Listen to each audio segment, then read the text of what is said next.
Okay, let's start talking. We need to get through this pretty quickly. Where are my A groups? Got one back here, one right here. Okay, Bailey, start off. How does Montag react to the death of the woman? He cries. Wah, wah. Excellent. Sarah, how is this different from his behavior before? Normally, he doesn't react at all because he's used to reading books and he actually liked it.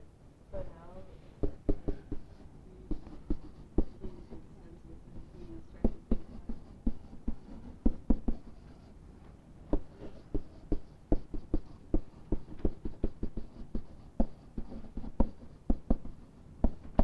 it. Perfect. He once loved this. In fact, where do you see that most clearly, Sarah? Where in the book does it? Very first section. It opens with "It was a pleasure to burn." He loves it. He loves destroying books, and now he's crying over the destruction of the books. Just crying over.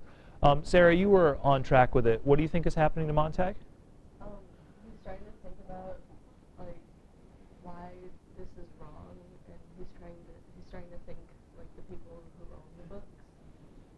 What's he starting to develop? Sympathy, possibly even as powerful as empathy. Some sort of human dimension. And we can talk about that in a couple of ways. Sympathy is defined as what? Feeling sorry for somebody's situation. Empathy is more powerful and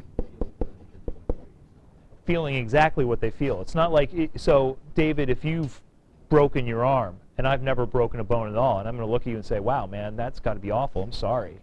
And I genuinely feel sorry for you, that's sympathy. But if I've broken an arm and I look at you and I remember that pain, then it's almost like you and I are one person. We're experiencing the same thing, and that's empathy.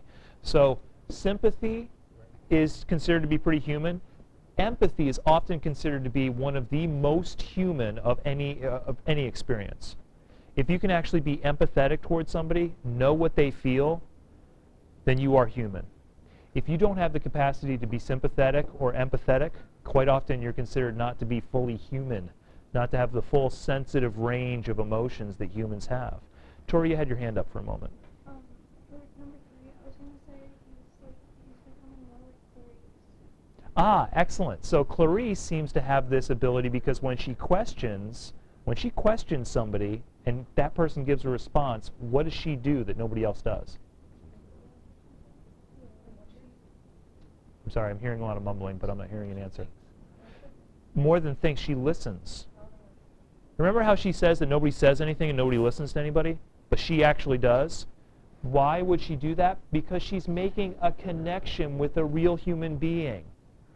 Montag feels a connection with this woman, and she dies in front of him. Of course he's crying. Who's not crying? Mildred's not crying. Why is Mildred not crying? Because she doesn't have this ability, and he's developing it.